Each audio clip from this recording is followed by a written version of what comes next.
What's up, Pokemaniacs? I am the Online Orphan, and I am your analyst for Season 2 of the Uberist League on YouTube. That's right, the Pokemon Uber League, and we are back for this week's Power Ranking video as we will be going over the post-Week 6 Power Rankings. So hit that like button down below and subscribe for all of our Draft League content. Make sure you check out the links in the description down below after this video as well, where you can come and find myself and all the amazing coaches here for the league. But with all that being said, let's jump right into the video here, the power rankings for week 6. Starting with the bottom 5, of course, at that number 20 spot is once again going to be the Albany Dragonites, sitting at an 0-6 record this point, unable to pull out their first victory this week. Did get possible para hacks on the Snorlax and the Dragonite, which may have mattered, but in the end, not able to pull out a victory this week, so maintaining their final spot here. In the number 19 spot this week will once again be the Southern Blazikens with the 1-5 record, taking a 0-3 loss this week. And really the battle started off just unfortunately because I'm not sure why they didn't just attack the Smeargle. It was really strange. They were all set up with the Magic Coat throwing the Spore back at the Smeargle, but then two unnecessary switches instead of just attacking it and taking it down, then forced up hazards on their side of the field anyway.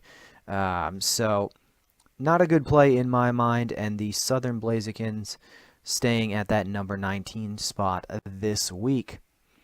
Coming in at the number 18 spot, we have the Brighton Bulldoors once again losing their battle 0-4 this week, now with the overall 1-5 record. And in this match, they were just unable to gain any sort of momentum, even getting in the Gothitelle, just having that thing go down fairly quickly.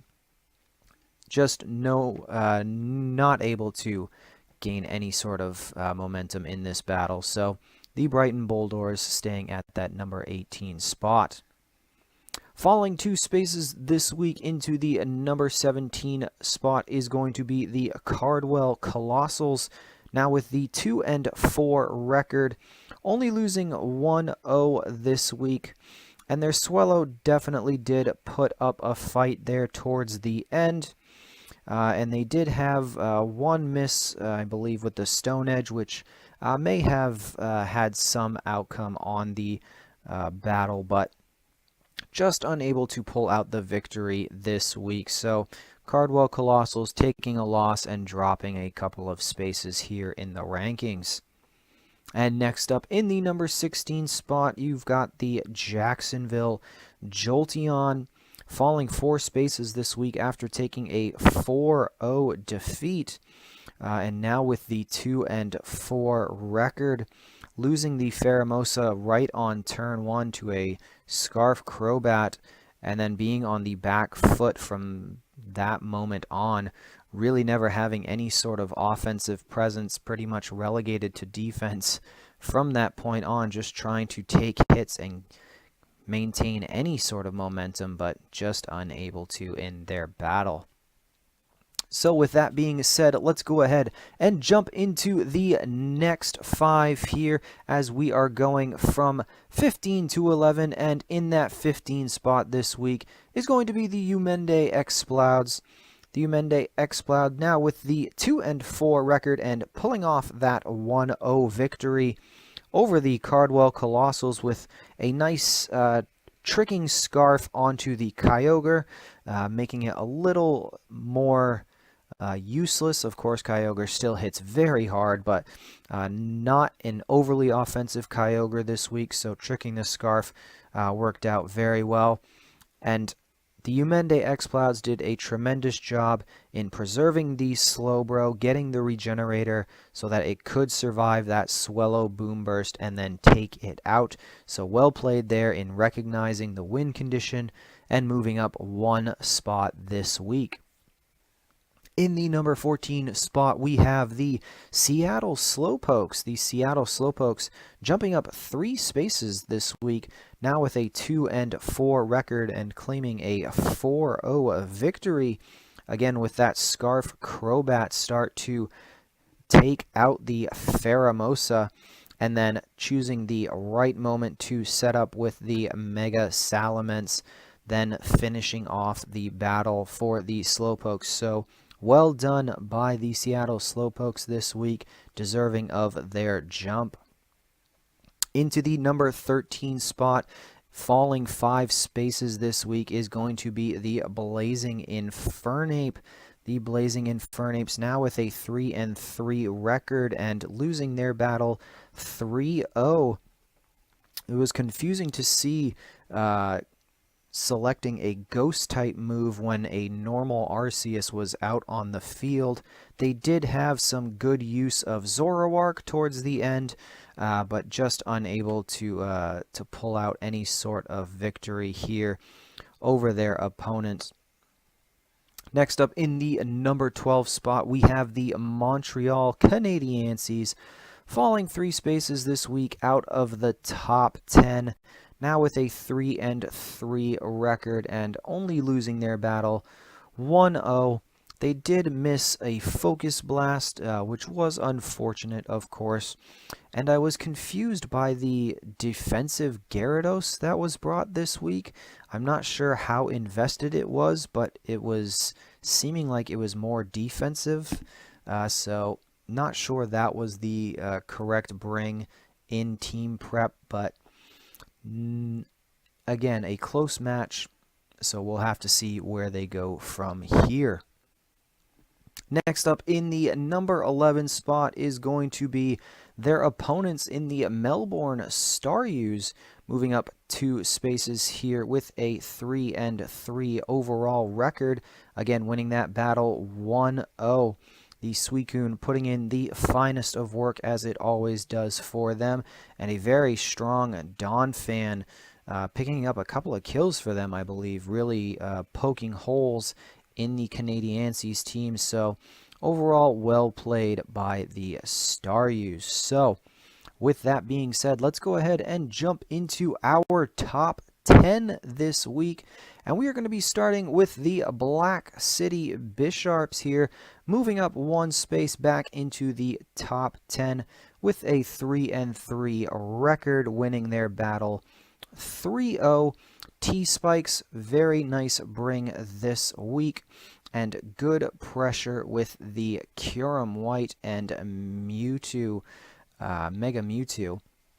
Did a very good job of wearing down the opponent and then punching those holes right through the opponent's team.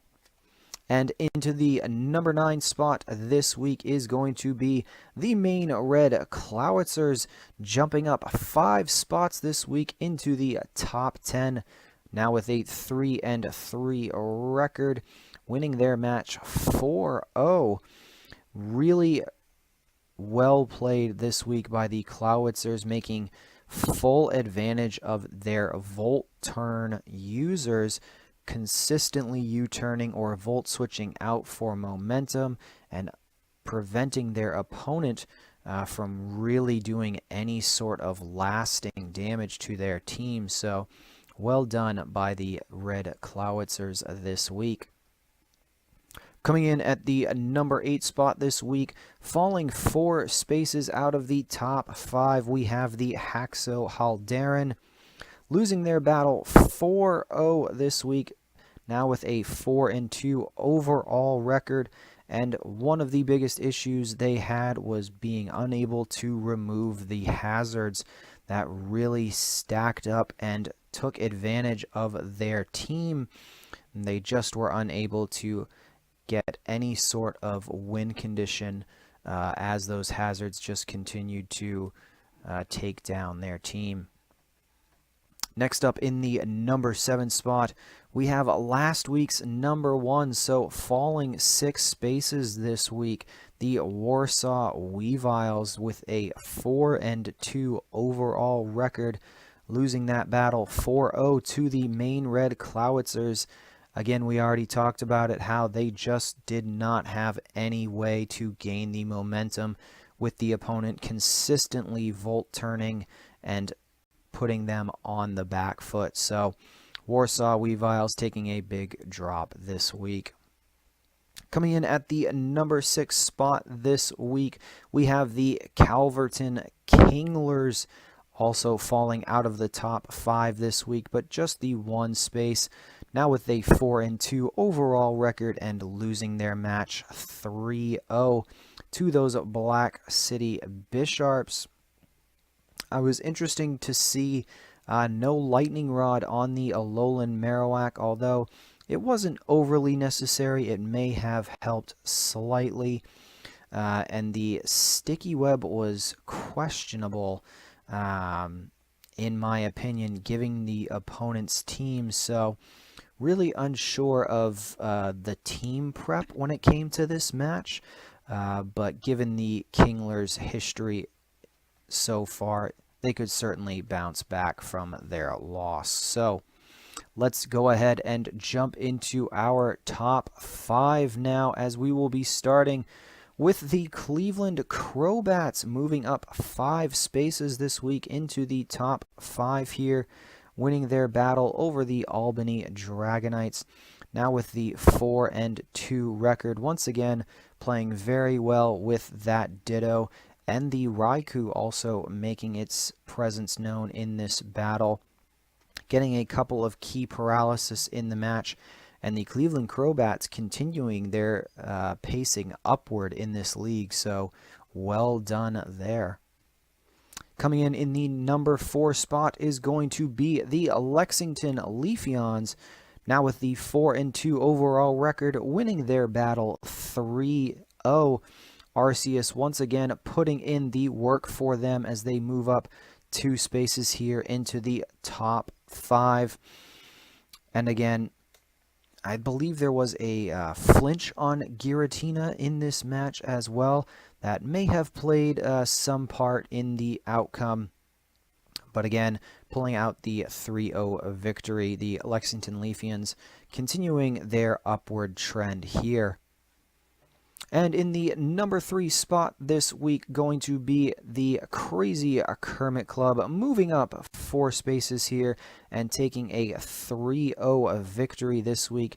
Now with the overall 5-1 record. Very nice sets for the Mimikyu and Minior, doing a good job in whittling down the opponent and honestly taking advantage of the sticky webs with the White Herb on the Minior, not losing any of its stats after Shell Smash. In the number 2 spot this week, staying right where they were last week, is the Boston Celebi, winning their match 4-0, and now with the 5-1 overall record, once again making great use of that Torkoal, putting in the finest of work and taking out the Gothitelle that had it trapped in as well. The Yachi on Lando, also a good bring, although a standard item to see on Lando, certainly helped them in closing out their victory this week, which brings us to this week's number 1 contender. That is the Wellington Ho-Oh, moving up 2 spaces here to the number 1 spot, now with the 5-1 overall record, and also taking a 4-0 victory this week. Well done in the multiple taunt users, preventing the opponent from slowing down the incredible power that was the Scolipede this week, able to sweep through their opponent, and just well played all around by the Wellington Ho-Oh.